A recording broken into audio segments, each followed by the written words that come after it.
我和闺蜜明明一起中了5000万的彩票大奖，可她只甩给我500万，就再也不提平分的事。她拿着剩下的巨额奖金，悄无声息地打造了一座固若金汤的顶级避难所，里面水电物资一应俱全，奢华的像座末世堡垒。而我只能蜗居在郊外荒山的山洞里，靠着囤下的物资勉强苟活。谁也没料到，一场突如其来的极寒灾难席卷了整个世界。她那座极尽张扬的避难所成了人人觊觎的目标，很快就被哄抢的人群攻破。反倒是我这个不起眼的山洞，靠着隐蔽的地势，还有那冬暖夏凉的天然属性，成了这场末日里最安稳的避风港。念念，快醒醒，我们真的中了5000万！熟悉的声音在耳边炸响，我猛地睁开眼，是熟悉的合租公寓。林薇拿着彩票看着我，脸上挂着难以抑制的笑容。我重生了，回到了彩票中奖的那天，距离全球极寒降临还有整整1个月。念念，我跟你说，这笔钱咱们得规划好，不能乱花。他的声音和上一世一模一样，温柔的能滴出水来，可我眼前却不断闪过他为了活命将我推向丧尸时的狠力。我强压下翻涌的恨意，扯出一个勉强的笑。都听你的。林薇坐在我对面，推过来一张银行卡。念念，先给你转500万，剩下的钱我拿去做个短期投资，等回款了咱们再分，到时候肯定比现在多。我接过那张银行卡，内心一阵冰凉，可已经没有挣下去的必要。当务之急是抓紧囤货。当天下午，我驱车直奔城郊的深山，那里藏着一个上一世我偶然发现的天然山洞。山洞位于半山腰的密林深处，入口被茂密的灌木丛和岩石遮挡，不仔细看根本发现不了。我停下车，拿着铁锹拨开灌木丛，露出洞口。洞口不算大，只能容1个人弯腰进入，但内部空间却十分宽敞，呈不规则的扇形，最深处有10几米。我走进山洞，指尖触碰到洞壁，冰凉坚硬的触感让我瞬间安心。这里隔音效果极好，外面的丧尸嘶吼声几乎听不见。洞壁厚实，哪怕是零下100度的极寒，内部温度也能维持在0度以上。更重要的是，它避开了丧尸聚集的路线，而且距离市区足够远，不会被轻易发现。林薇，这一世我们走着瞧。我靠在洞壁上，眼底闪过一丝冷光。我放弃那4500万，放弃所谓的高端避难所，只求在这冰封末世里能保住自己的命，亲手了结上一世的恩怨。回到市区时，天色已经暗了下来。我没有回家，而是找了一家隐蔽的快捷酒店住下，连夜制定了物资采购清单。500万看似不少，但要支撑我在山洞里独自生活3年，还要应对极寒病毒和丧尸3重危机，必须精打细算，每一分钱都花在刀刃上。清单分为5大类，抗寒物资是重中之重，20件羽绒服，50套保暖内衣，200片暖宝宝，还有10吨煤炭和5桶柴油。考虑到山洞的密封性，我还得买足够的保温棉和防水布，用来铺垫洞壁和遮盖物资。食品方面准备了300斤压缩饼干，500斤肉类罐头，脱水蔬菜是主力，还要搭配高热量的巧克力、牛肉干以及足够的饮用水和净水片。医疗物资必须优先囤积抗病毒药剂和上一世唯一能暂缓病毒扩散的抗生素，再搭配绷带、消毒水、退烧药等常用药品。武器方面，枪械太吵，容易吸引丧尸，消防斧、弩箭和匕首是最佳选择，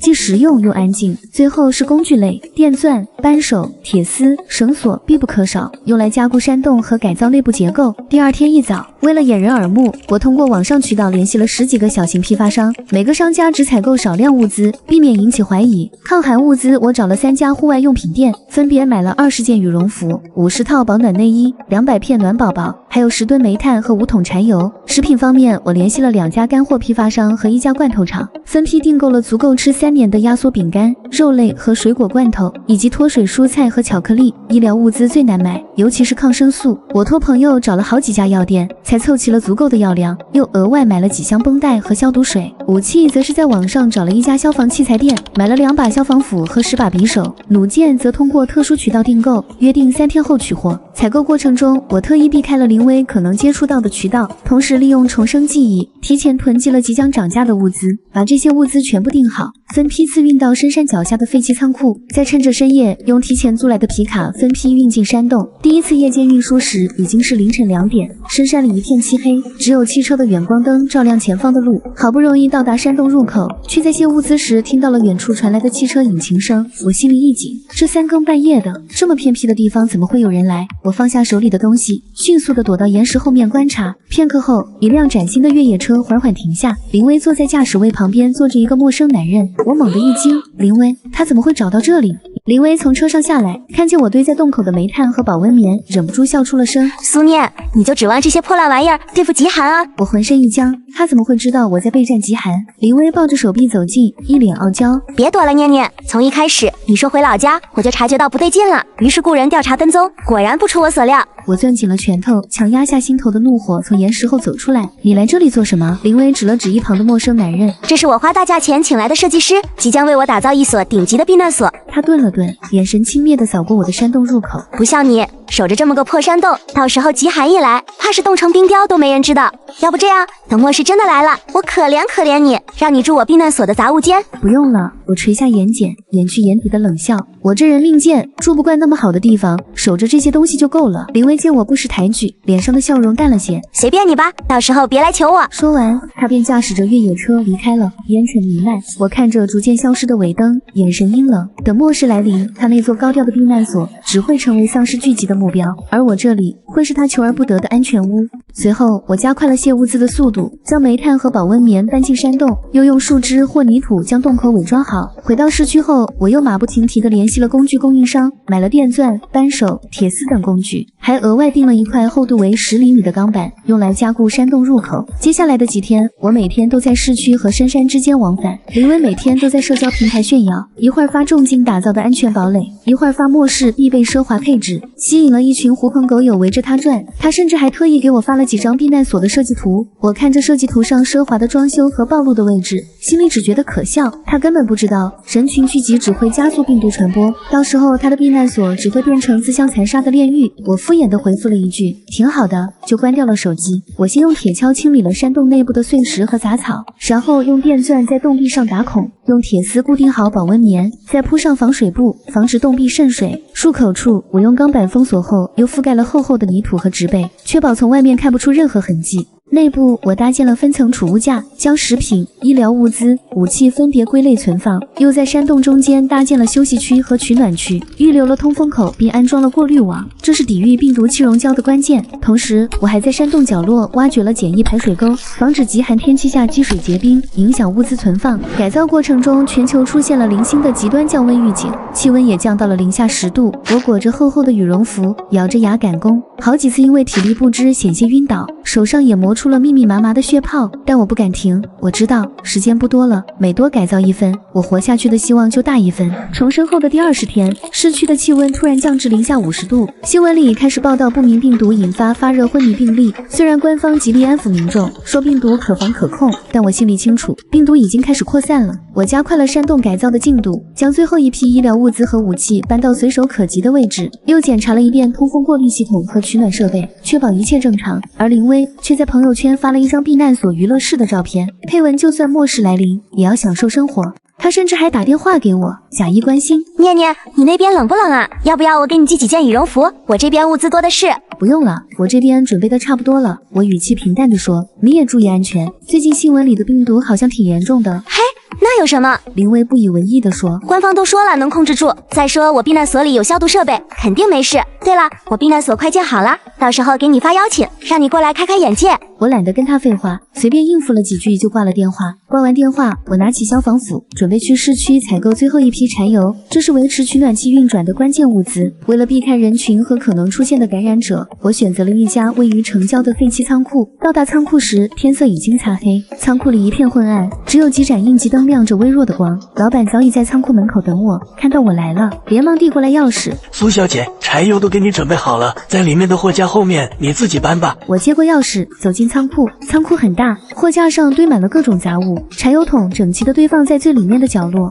我刚搬起一桶柴油，就听到身后传来一阵奇怪的嘶吼声，那声音不像人，也不像动物，嘶哑又尖锐，带着一股令人作呕的腥臭味。我心里一紧，猛地转过身，一个穿着仓库管理员制服的男人，他的皮肤呈现出不正常的青紫色，眼睛浑浊，嘴角流着黑红色的液体，四肢僵硬地向我扑来。我下意识地躲开，丧尸扑了个空，重重地摔在地上。他迅速爬起来，动作比我想象中更迅猛，指尖还凝结着冰冷显然已经适应了低温环境。我握紧手里的消防斧，心脏狂跳不止。丧尸再次向我扑来，我矮身躲过他的致命一爪，锋利的冰冷划过我的羽绒服袖口，留下一道深深的划痕。我趁机绕到他身后，双手举起消防斧，狠狠劈进他的头颅。黑红色的血液喷溅而出，落在我的防寒靴上，瞬间冻成坚硬的冰壳。丧尸抽搐了几下，便再也不动了。我喘着粗气，看着地上的尸体，后背已经被冷汗浸湿。我不敢多做停留，迅速搬起柴油桶往仓库外跑。刚跑到门口，就听到远处传来警笛声，几辆警车封锁了路口，穿着防护服的工作人员正在疏散人群。我心里一慌，知道这里很快就会被封锁，连忙绕到仓库后面的小路，开车往深山方向赶。夜色越来越浓，气温也越来越低，路上的积雪越来越厚。就在快要到达山洞时，我突然发现车后有一辆黑色轿车一直跟着我。我心里一沉，放慢车速，通过后视镜看清了车上的人，是林威派来的。他果然还是不信任我，派人来跟踪我，想必是想打探我的物资储备，甚至想在末世来临前抢夺我的物资。我冷笑一声，加快车速，将车开到山洞附近的一片碎石堆旁，停车，拿起放在副驾驶上的弩箭，躲到岩石后面。黑色轿车很快就跟了上来，停在不远处。两个穿着黑色外套的男人从车上下来，手里拿着手电筒四处张望，嘴里还念叨着：林小姐说苏念就在这附近，怎么没看到人？肯定是藏起来了，找找看，说不定有什么好东西。我屏住呼吸，瞄准其中一个男人的脚边，扣动扳机，弩箭带着风声射过去，落在男人脚边的岩石上，发出当的一声脆响。两个男人吓得脸色惨白，连忙掏出手枪，警惕地环顾四周。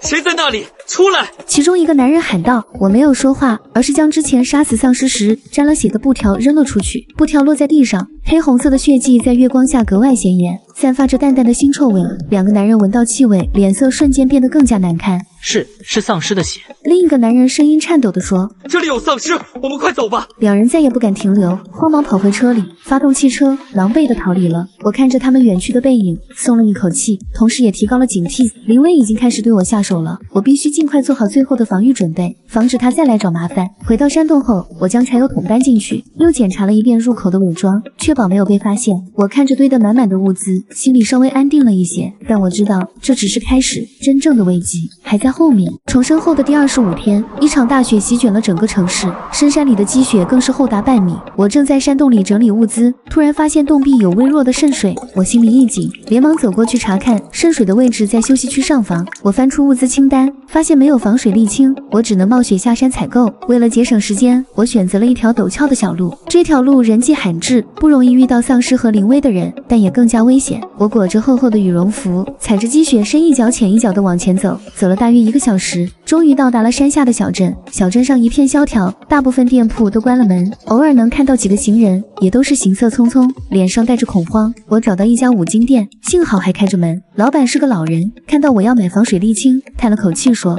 姑娘，现在这东西不好买了，好多人都在囤货，我这里就剩最后2桶了。谢谢老板，我都买了。我付了钱，扛起2桶防水沥青，转身往回走。返程途中，雪下得更大了，能见度不足10米。我刚走到半山腰，就听到前面传来一阵嘶哑的嘶吼声。我心里一沉，连忙放下沥青桶，躲到一棵大树后面，探出头查看。不远处，3只普通丧尸正围着一只体型比普通丧尸大1圈的丧尸。那只丧尸的皮肤呈现出淡蓝色，坚硬如冰，手指上的冰漏比普通丧尸更长更锋利，是初步进化的耐寒丧尸。我屏住呼吸，想悄悄绕过去，却不小心碰掉了树枝。4只丧尸瞬间转过头，朝着我的方向看来，他们嘶吼着向我扑来。我拿起放在地上的消防斧，转身就跑。进化丧尸很快就追上了我，一爪向我挥来，我侧身躲开，冰冷划过我的后背，羽绒服被划开一道大口子。我知道不能硬拼，目光扫过周围，看到不远处有一片空地，我心里一动，加快速度跑过去，从背包里拿出柴油桶，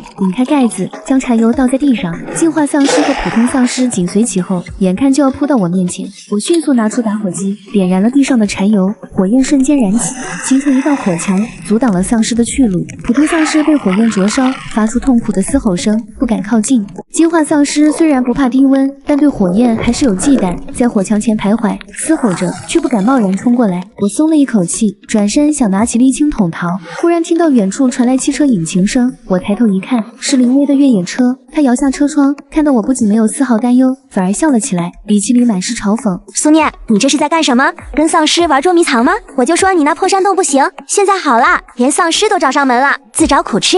我看着他，眼底满是冰冷。他故意按响了喇叭，刺耳的喇叭声瞬间吸引了火墙后的丧尸，他们变得更加狂暴。进化丧尸甚至开始用身体撞击火墙，火焰被撞得晃动起来，眼看就要熄灭。林薇，我咬牙喊道，声音因愤怒而颤抖。林薇脸上的笑容更得意了。拜拜了，苏念，祝你好运，希望你能活过今晚。说完，他加速开车离开。越野车的尾气在雪地里留下一道长长的痕迹。我没时间愤怒，火墙已经快要熄灭。进化丧尸的撞击越来越猛烈，我抓起地上的沥青桶，狠狠砸向靠近的普通丧尸。滚烫的沥青溅在丧尸身上，瞬间凝固，将丧尸的四肢粘在地上。我趁机转身，朝着山洞的方向狂奔。进化丧尸摆脱火墙的束缚，在我身后紧追不舍。我拼命地跑，积雪没过膝盖，每跑一步都异常艰难。就在快要到达山洞时，我脚下一滑，摔倒在地上。进化丧尸趁机扑了过来，我下意识地举起消防斧挡在身前。消防斧砍在进化丧尸的肩膀上，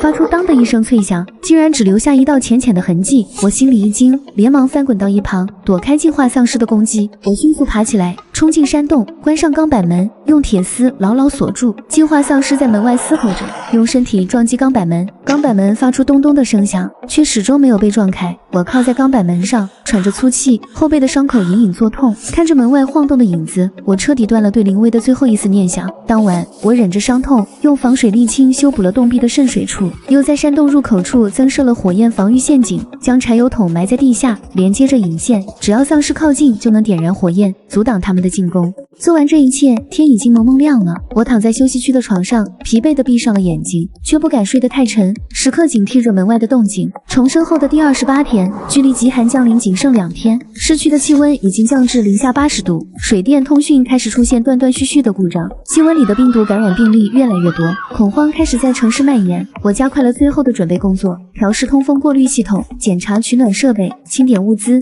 确保一切都万无一失。就在我调试通风过滤系统时，突然感觉到山洞剧烈晃动了一下，头顶的碎石纷纷落下。我心里一紧，意识到出事了，是雪崩。上一世这座深山在极寒来临前也发生过小规模雪崩，只是当时我不在山洞，没有受到影响。这一世雪崩竟然提前发生了。我连忙跑到洞口，透过钢板门上的缝隙往外看，只见山上的积雪汹涌而下，像白色的巨浪，瞬间淹没了山洞入口的部分伪装。积雪不断堆积，钢板门被压得发出咯吱咯吱的声响，仿佛随时都会被压垮。更让我绝望的是，雪崩竟然将2只冬眠的丧尸惊醒了。他们被积雪包裹着，动作稍缓，但依旧嘶吼着疯狂冲撞洞口的伪装。我不敢犹豫，拿起铁锹打开钢板门的一条缝隙，开始清理门口的积雪。积雪太厚，每铲一下都要耗费巨大的体力，而且还要时刻警惕着身边的丧尸。一只丧尸冲破积雪向我扑来，我侧身躲开，一铁锹拍在他的头上，丧尸倒在地上，挣扎了几下，又被积雪埋住。另一只丧尸趁机靠近，我拿起弩箭，瞄准他的眼睛，那是丧尸唯一的薄弱部位。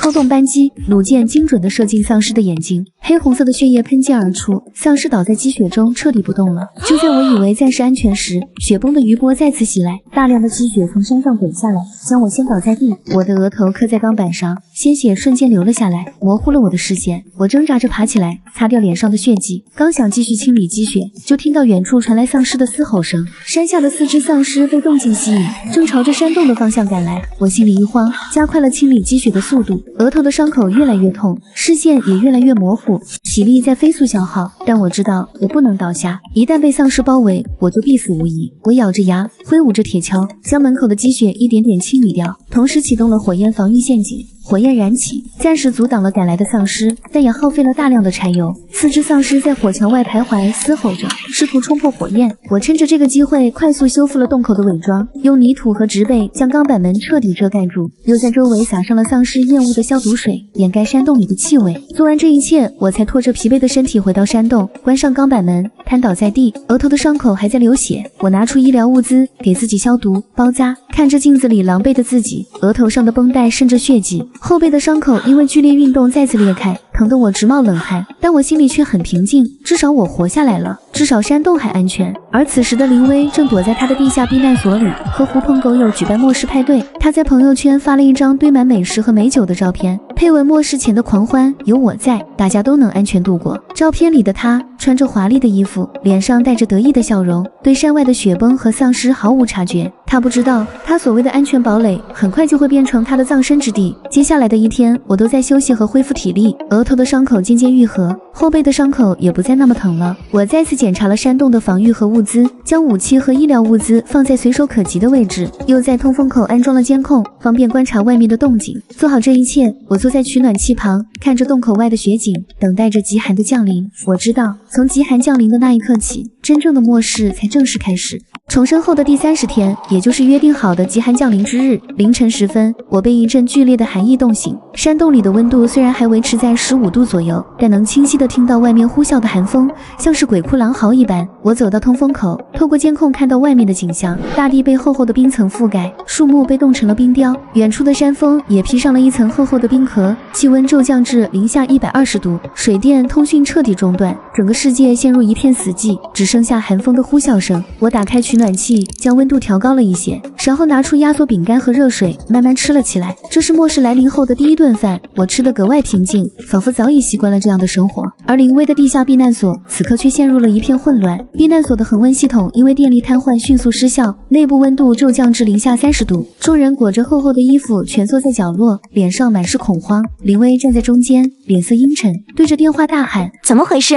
恒温系统怎么会坏？发电机呢？快启动发电机！很快，发电机被启动，避难所里的温度稍微回升了一些，但依旧寒冷。林薇松了一口气，对着众人说：大家别慌，发电机还能维持一段时间，等外面的气温回升，我们就安全了。话虽如此，但他脸上的担忧却无法掩饰。他心里清楚，发电机的燃油有限，根本支撑不了多久。极寒降临的第2天，病毒大规模扩散，新闻里早已没有了任何报道，但通过通风口的监控，我能看到市区里的混乱景象。大量的感染者在街头游荡，10分钟内就变异为丧尸，他们在冰面上灵活地穿梭，疯狂地攻击着幸存者。丧尸的数量越来越多，开始大规模冲击建筑。临危的地下避难所因为位置显眼，之前有多人进出留下气味，很快就成为了丧尸聚集的目标。我坐在监控前，看着丧尸群不断冲击着避难所的智能防护门。防护门虽然坚固，但在丧尸群的疯狂撞击下，发出咚咚的声响，很快就出现了裂痕。避难所里的人彻底慌了，有人开始尖叫，有人试图逃跑，还有人互相推搡，场面一片混乱。林薇拿出一把手枪，对着众人喊道：都别慌，守住门，只要守住门，我们就能活下来。但他的话毫无用处，丧尸群的攻击越来越猛烈。终于，轰隆一声巨响，智能防护门被丧尸群合力撞坏，大量的丧尸涌入避难所。避难所里的人发出绝望的尖叫，开始四处逃窜。由于之前聚集了太多人，病毒交叉感染的速度极快，一半的人很快就变异为丧尸，朝着剩下的人扑去。一时间，避难所里充满了嘶吼声、惨叫声和打斗声。林薇凭借随身携带的手枪，侥幸杀死了几只靠近他的丧尸，但很快就被丧尸逼至避难所的角落。发电机的燃油耗尽，避难所里的温度再次骤降。林薇的手脚被冻得失去知觉，脸色苍白，眼神里满是绝望。他看着身边互相残杀的同伴和丧尸，终于意识到他所谓的完美避难所不过是一个笑话，而我的山洞却依旧安然无恙，入口隐蔽，伪装完好，且远离城市丧尸群，全程未被波及。期间有零星的丧尸路过，均被我通过通风口观察后，用弩箭悄无声息地射杀，避免产生噪音，吸引更多的丧尸。我在山洞里有条不紊的生活，定时检查设备和物资，每天都会拿出一部分时间锻炼身体，保持体力，做好长期坚守的准备。这天下午，我正在整理医疗物资，突然听到洞口传来微弱的敲击声，我心里一紧，拿起弩箭走到钢板门旁，通过缝隙往外看，外面的雪已经停了，一个熟悉的身影蜷缩在洞口，手脚被冻得发紫，失去了知觉，正是林薇。她的衣服破烂不堪，身上沾满了血迹和污渍，显然是从避难所逃出来的。我看着她，心里五味杂陈，上一世的恨意还在，这一世她的所作所为也让我寒心，但看着她奄奄一息的模样，我还是犹豫了。她毕竟是我曾经最好的闺蜜，我们一起长大，一起经历了很多事，如果不是末世，如果不是利益的诱惑，我们或许还能像以前一样。就在这时，林薇突然醒了过来，她抬起头，看到了缝隙里的我，眼中闪过一丝希望。她虚弱地敲了敲钢板门，声音嘶哑地说：念念，开门，救救我，我知道错了。我沉默了很久，最终还是打开了钢板门。我看着她，冷漠地说：进来吧，但我警告你，别耍什么花样，否则我会立刻把你扔出去喂丧尸。林薇连忙点头，挣扎着爬进山洞。刚进山洞，她就因为体力不支瘫倒在地。我扔给她一件羽绒服，说：穿上吧，这里的温度虽然不低，但你身上的伤要是冻坏了，就没人能救你了。林薇穿上羽绒服，看着山洞里充足的物资和完善的设备，眼中闪过一丝贪婪，但很快就掩饰过去，换上了一副忏悔的表情。他痛哭流涕地说：念念，我知道错了，我不该骗你，不该独占奖金，不该见死不救。我以为我的避难所很安全，没想到最后还是要靠你救我。你原谅我好不好？我以后一定好好跟你过日子，帮你整理物资，绝不再耍花样。我看着他虚伪的表演，心里冷笑。上一世他也是这样，在我面前忏悔，然后趁我不注意夺走了我的物资，把我推下了高楼。这一世他还想故技重施，简直是痴心妄想。但我没有戳穿他，只是淡淡的说起来吧，先养好伤，至于原谅不原谅，以后再说。我知道留着他或许还有用，而且上一世的恩怨我要亲手了结，让他死得明明白白。林薇在山洞里住了下来，他一改往日的高傲，变得温顺懂事，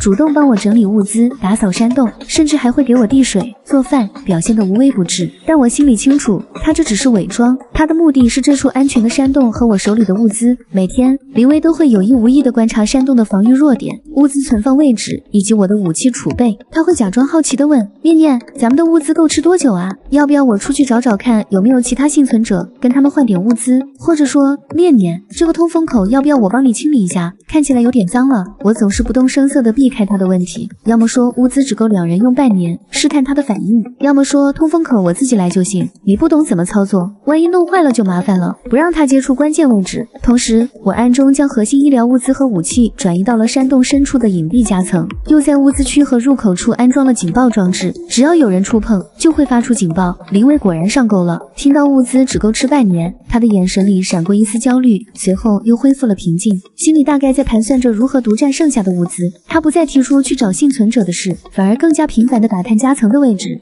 好几次都试图靠近山洞深处，都被我以里面危险有碎石掉落为由阻止了。期间，外部危机不断加剧，山洞外的丧尸数量越来越多，部分丧尸出现了新的进化迹象，不仅力量更强，耐寒性更好，还能破坏简易的防御工事。同时，极寒天气持续加剧，地面冰层厚达数米，外出探查变得异常危险。我只在必要时外出寻找燃油，每次外出都会锁好物资区，并且在入口处安装微型监控，记录林薇的一举一动。林薇则借口害怕，从不跟随我外出。每次我离开后，她都会立刻撕下伪装，在山洞里翻找物资。这天，我故意提前外出，留下林薇独自看守山洞。我躲在山洞附近的岩石后面，通过监控看到林薇先是四处张望了一番，确认我真的离开了，然后就直奔物资区，开始翻找起来。他很快就发现了我藏在夹层的抗生素，眼睛一亮，连忙拿起几盒，想偷偷藏进自己的包里。就在这时，洞口处传来了丧尸活动的声响，林薇心里一慌，眼神里闪过一丝歹念。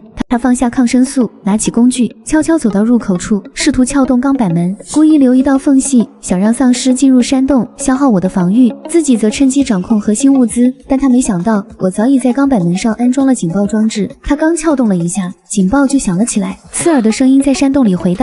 洞外的3只进化丧尸听到警报声，瞬间变得狂暴起来，疯狂地撞击着钢板门。林薇吓得脸色惨白，连忙停止撬动，用杂物堵住缝隙，慌乱地跑到物资区，假装在整理物资。我看着监控里的一切，眼底满是冰冷。他果然还是忍不住了，竟然想引丧尸进来害我。我没有立刻回去，而是在外面等了一会儿，直到丧尸渐渐离开，才回到山洞。刚走进山洞，林薇就慌忙迎了上来，脸上带着惊慌的表情。念念，你可回来了！刚才警报突然响了，我好害怕，不知道是不是有丧尸来了。我看着他，语气平淡地说：没什么，应该是风吹动了警报装置。我刚才在外面看到几只丧尸已经被我赶走了。我故意顿了顿，目光扫过他慌乱的眼神。对了，我离开的时候，你有没有听到什么动静？比如撬动钢板门的声音？林薇的身体明显僵了一下，连忙摇头。没有啊，我一直在这里整理物资，什么都没听到，可能是你听错了吧？是吗？我笑了笑，没有再追问。但我知道我们之间的气氛已经彻底紧张起来，裂痕也彻底显现。他的伪装已经被我识破，接下来就该等着他露出獠牙了。当晚，我就将抗生素转移到了更隐蔽的暗格，又在物资区布置了毒针陷阱。只要有人触碰暗格的开关，就会被毒针射中。虽然不会致命，但会让人全身麻痹，失去行动能力。做完这一切，我躺在床上，闭上眼睛，等待着林薇的反扑。我知道他不会善罢甘休的，一场生死较量在所难免。林薇的反扑来得比我预想的更快。大概过了1周，这天晚上我故意睡得很早，并且没有锁上休息区的门，将藏在枕头下的短棍露出来一部分，引诱林薇动手。深夜，山洞里一片寂静，只有取暖器发出微弱的声响。我闭着眼睛，假装熟睡，能清晰地听到林薇轻手轻脚的脚步声。她慢慢靠近我的床边，呼吸越来越急促。我能感觉到他拿起了放在床头柜上的匕首，冰冷的刀刃靠近我的脖颈，带着刺骨的寒意。苏念，别怪我。林薇的声音压低，带着一丝狠厉。要怪就怪你太自私，不肯把山洞和物资分给我，只有我才配活下来。就在匕首即将刺进我脖颈的瞬间，我猛地睁开眼睛，迅速起身，拿起枕头下的短棍，狠狠砸在林薇的手腕上，咔嚓一声脆响，林薇发出一声痛呼，匕首掉落在地上。你没睡？林薇满脸震惊地看着我，眼神里满是慌乱。我要是睡熟了，现在死的人就是我了。我冷冷地看着他，一步步逼近。上一世你杀了我，这一世你又想故技重施，你真以为我会再相信你吗？林薇脸色惨白，连连后退，却不小心撞到了身后的储物架，物资散落一地。他看着我，眼神里充满了怨恨。我为什么不能杀你？我们明明是最好的闺蜜，凭什么你能找到这么好的山洞？凭什么你能囤积这么多物资？我不甘心。重生后，我明明拿到了更多的奖金，明明打造了最好的避难所，为什么最后却是这样的结局？因为你太自负，太贪婪。我停下脚步，语气冰冷。你只看到了极寒，忽略了病毒和丧尸。你只追求表面的安全，却不知道低调隐秘才是末世生存的关键。你不信任任何人，甚至不惜背叛最好的闺蜜。这样的你根本不配活下来。我不配。林薇突然笑了起来，笑声嘶哑又疯狂。那你就配吗？你以为你躲在这里就能安全一辈子吗？丧尸会找到你，病毒会感染你，你迟早也会死。他说完，突然捡起掉落在地上的消防斧，朝着我扑来。他的手腕虽然受伤，但依旧用尽了全身力气，眼神里满是疯狂。我侧身躲开，拿起放在一旁的弩箭，瞄准他的腿，扣动扳机，弩箭射中他的膝盖。林薇惨叫一声，跪倒在地，消防斧掉落在地上。我走到他面前，居高临下的看着他。他抬起头，眼神里满是不甘和怨恨。苏念，我做鬼也不会放过你的。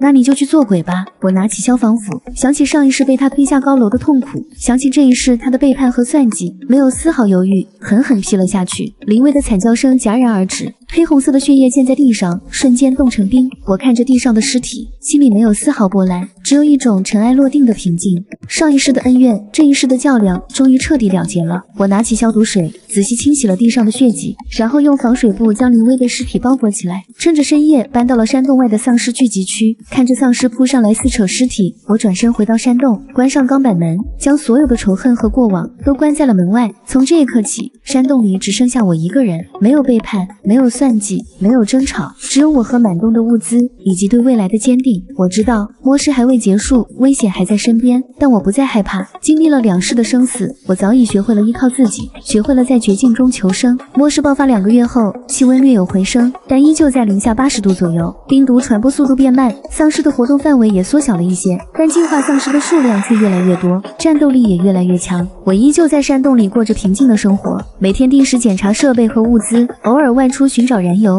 日子过得有条不紊。末世爆发3个月后，气温终于有了明显回升，从零下80度慢慢升至零下20度左右。阳光透过洞口的植被缝隙照进山洞，带来一丝微弱的暖意，寒风也不再像之前那样凛冽。我通过通风口的监控发现，外面的冰层开始融化，地面出现了斑驳的水渍，部分丧尸因为环境变化，行动变得迟缓，甚至有几只倒在路边，渐渐失去了活性。病毒在温暖环境下的传播力减弱，丧尸的生存能力也随之下降。这天清晨，我正在整理物资，突然听到通风口传来一阵微弱的电波声，我心里一动，连忙拿出上一世珍藏的收音机，调试频道。断断续续的声音从收音机里传来，是救援队的信号。这里是国家应急救援队，目前已在市中心建立安全区，配备医疗物资与供暖设备，幸存者可前往汇合。重复，幸存者可前往汇合。收音机里的声音重复了几遍，我握着收音机，心里泛起一丝波澜。安全区意味着稳定的物资供应，意味着不用再独自面对丧尸与物质的危险，意味着或许能回归正常的生活。上一世我直到死都没能等到救援队的信号，这一世机会就摆在眼前。可我想起了林薇的背叛，想起了人性的贪婪。安全区里聚集着大量幸存者，谁也无法保证里面没有像林薇一样的人，无法保证不会再次出现资源争夺、病毒交叉感染的情况。而这座山洞每一处防御，每一份物资都能让我牢牢掌控自己的命运，不用依赖任何人，也不用再担心背叛与算计。想到这些，我果断关掉收音机。夜色渐浓，山洞外偶尔传来几声丧尸的嘶吼，但很快就被寂静吞噬。我靠在床上，闭上眼睛，呼吸平稳。经历了2世的生死轮回，我终于摆脱了被背叛的命运，找到了属于自己的生存之道。这场冰封末世不是结束，而是我独自新生的开始。未来或许还有未知的危险，但我已无所畏惧，因为我有足够的底气在这片废土之上好好活下去。